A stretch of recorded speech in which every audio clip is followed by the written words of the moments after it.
Alhamdulillah, bersyukur dan bahagia kesempatan kali ini bisa hadir di tengah-tengah Anda, menjumpai Anda bersama sahabat Matematika Channel untuk menemani belajar Anda matematika agar Anda hebat. Kali ini sahabat Matematika Channel masih melanjutkan pembahasan kesebangunan segitiga, yang untuk edisi kali ini kita akan sajikan soal penerapan konsep kesebangunan segitiga dalam pemecahan masalah sehari-hari. Untuk sajian soal penerapan konsep kesebangunan segitiga dalam pemecahan masalah ini, insya Allah akan kita tayangkan dalam 3 episode. Episode yang pertama adalah seputar mengukur ketinggian suatu objek. Untuk episode yang kedua yaitu pengukuran objek di area sungai. Dan yang ketiga adalah soal HOTS yang butuh kreativitas dan analisis yang tinggi. Untuk itu segera kita mulai episode yang pertama. Bismillahirrahmanirrahim. Pembelajaran kita pada edisi kali ini, penerapan kesebangunan segitiga dalam pemecahan masalah. Kita ingatkan kembali beberapa rumus yang sudah kita dapat ketika kita belajar bangun-bangun segitiga yang sebangun.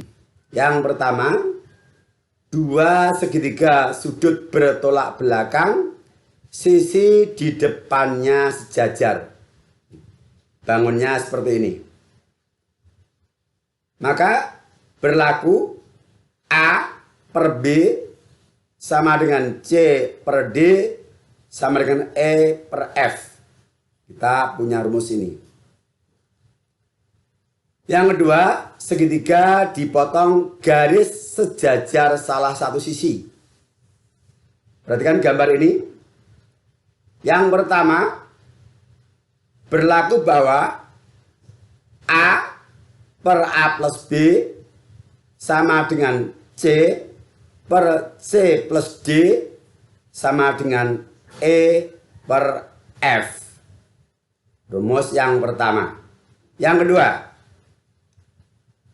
A per B sama dengan C per D. Rumus yang kedua ketika kita tidak melibatkan ruas garis yang sejajar.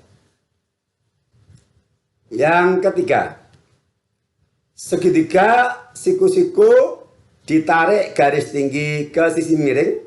Kita punya 3 rumus. Yang pertama, AB kuadrat sama dengan BD kali BC. Yang kedua, AC kuadrat sama dengan CD kali CB. Dan yang ketiga, AD kuadrat sama dengan DB kali DC. Yang keempat, trapesium dipotong garis sejajar sisi sejajar. Yang pertama, mencari panjang ruas garis EF, pemotong sisi yang sejajar sisi sejajar.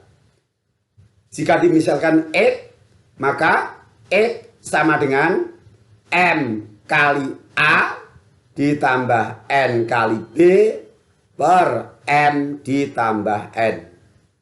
Yang kedua, jika EF ruas garisnya tidak penuh dari titik potong sisi ke titik potong sisi yang lain seperti gambar ini, kemudian diketahui CE banding EA sama dengan DF banding FB sama dengan M banding N, maka rumusnya adalah EF yang kita misalkan X sama dengan nilai mutlak dari M kali A, gitu.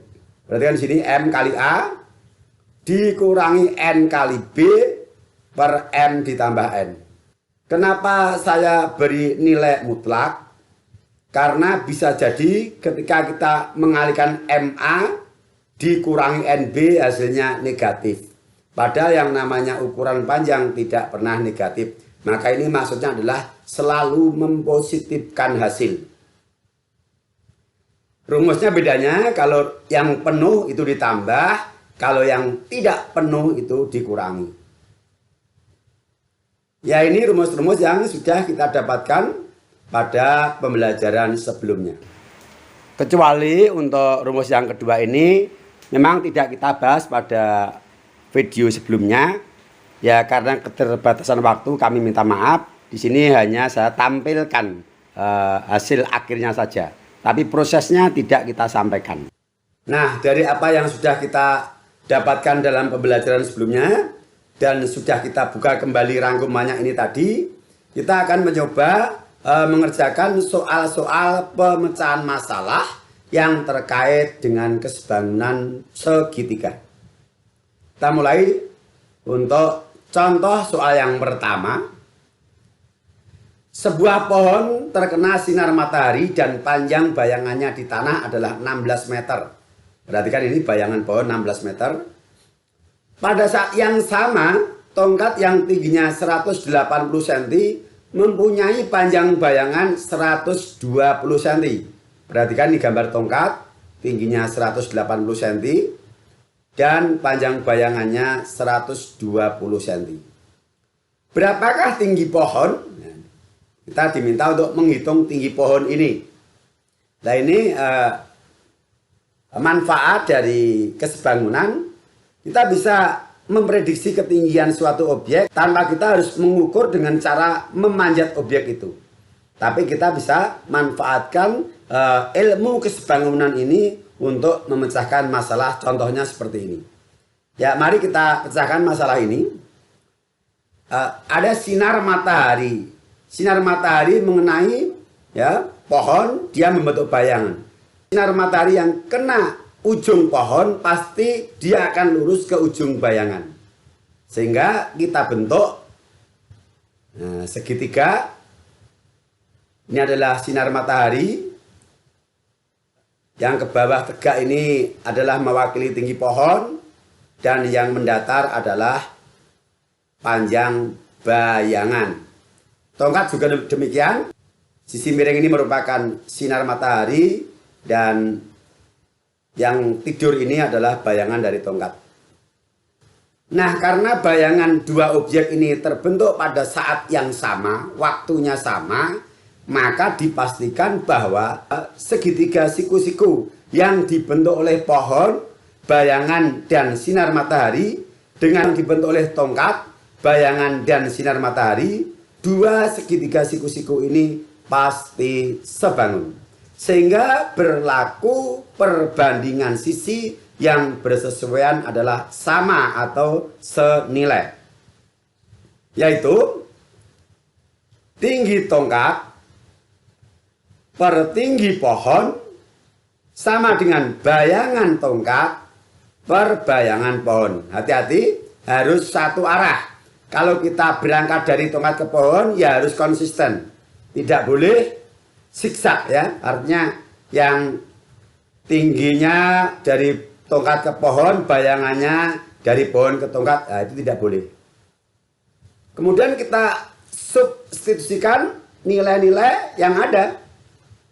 Di sini untuk tinggi tongkat 180 cm, tinggi pohon dimisalkan T meter. Bayangan tongkat 120 cm, bayangan pohon 16 meter. Kita substitusikan 180 per T sama dengan 120 per 16. Mungkin ada yang bertanya, Pak, untuk pohon satuannya meter, tapi tongkatnya senti, apakah tidak harus disamakan? Disamakan boleh, tidak boleh. Yang penting kalau pada pohon itu meter semua, kemudian pada tongkat kalau senti ya senti semua. Kalau mau dijadikan meter boleh-boleh saja. Itu ya. Tapi ya itu resikonya nanti koma. Baik, seperti biasa kita lakukan perkalian silang. 120T sama dengan 16 kali 180. Kemudian T sama dengan 16 kali 180 dibagi 120. 0, 0, 0-nya 180 dan 0-nya 120. kita coret saja sehingga T sama dengan 16 kali 18 dibagi 12. 16 dan 12 bisa dibagi 4. 16 mendapatkan 4, 12-nya mendapatkan 3. 3 kita gunakan untuk membagi 18 dapat 6. 4 kali 6, 24. Nah, T sudah kita dapatkan, yaitu 24. T adalah menunjukkan tinggi pohon. Jadi, tinggi pohon 24 meter. Tanpa kita bersusah payah ya memanjat pohonnya untuk mengukur. Dan juga sulit. Kalau manjat pohon sambil mengukur pohonnya itu juga sulit. Apalagi sampai puncak. Begitu ya. Paham? Ya, ini masih sederhana. Ini soal yang masih relatif sederhana. Kita lanjutkan soal nomor 2. Perhatikan gambar. Terlihat seorang anak yang tingginya 150 cm berdiri pada jarak 16 meter dari sebuah tugu. Itu sambil joget-joget tuh. Dan panjang bayangan anak oleh sinar matahari adalah 2 meter. Hitung tinggi tugu. Seperti tadi kita gambar sinar mataharinya supaya bisa menghasilkan suatu bangun. Ya, ini. Perhatikan. Ini adalah sinar matahari yang mengenai puncak tugu dan kepala anak. Sehingga ujung bayangan kepala anak ini akan berimpit dengan ujung bayangan tugu. Kemudian dari sini terbentuk dua buah segitiga. Yang pertama adalah segitiga yang dibentuk oleh tugu, bayangan tugu, dan sinar matahari. Yang kedua adalah segitiga yang dibentuk oleh anak, bayangan anak, dan sinar matahari. Dua segitiga ini adalah sebangun karena sekali lagi terbentuknya bayangan itu pada waktu atau saat yang bersamaan. Nah, kita selesaikan. Tinggi anak 150 cm kita nyatakan dalam 1,5 meter. Tadi tetap dalam senti, sekarang saya sajikan yang disamakan satuan.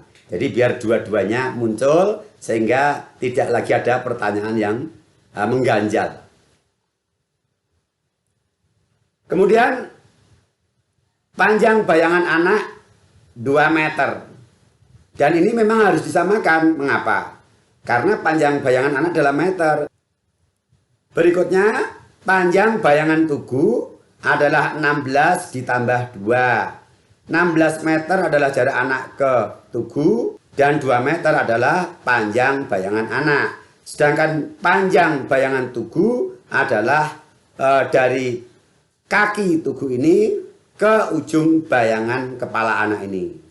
Kita misalkan tinggi tugu yang akan kita cari adalah T meter. Nah, karena dua segitiga ini sebangun, maka pasti terjadi hubungan perbandingan sisi bersesuaian akan sama. Nah, untuk memudahkan kita memasangkan sisi-sisi bersesuaian dari dua segitiga yang menyatu ini, maka untuk tahap awal dua segitiga ini saya pisah biar mudah dipahami. Tapi nanti untuk soal-soal berikutnya tidak saya lepas. Karena saya anggap Anda sudah paham betul dengan konsep ini. Baik, kita lepas. Iya. Nah, dua segitiga sudah terpisah. Yang pertama segitiga yang dibentuk oleh anak, bayangan, dan sinar matahari. Yang kedua segitiga yang dibentuk oleh tugu, bayangan, dan sinar matahari. Yang mana dua segitiga ini adalah sebangun. Kalau sebangun, maka sudah bisa dipastikan perbandingan sisi bersesuaian adalah sama. Ya, baik, kita bandingkan. Kita mulai dari tinggi anak dibanding tinggi tugu sama dengan panjang bayangan anak dibanding panjang bayangan tugu. 1,5 per T sama dengan 2 per 18. Perkalian silang seperti biasa. 2T sama dengan 1,5 kali 18. Ekivalen 2T sama dengan 27. Maka T sama dengan 27 dibagi 2, yaitu T sama dengan 13,5. T yang kita dapatkan nilainya 13,5, kita lihat T adalah permisalan dari tinggi tugu. Dengan demikian terjawab sudah berapa tinggi tugu yang dimaksud dalam soal, yaitu tinggi tugu adalah 13,5 meter. Nah, mudah kan? Ini juga masih relatif sederhana. Luar biasa ya, matematika memang luar biasa. Kita tidak perlu bersusah payah ya untuk merobohkan pohon atau memanjat, tapi kita bisa mengukur ketiganya hanya cukup dengan menggunakan konsep kesebangunan dalam segitiga. Kita akan hadir kembali untuk episode yang kedua dari soal permukaan masalah ini. Silakan ikuti di tayangan kami berikutnya.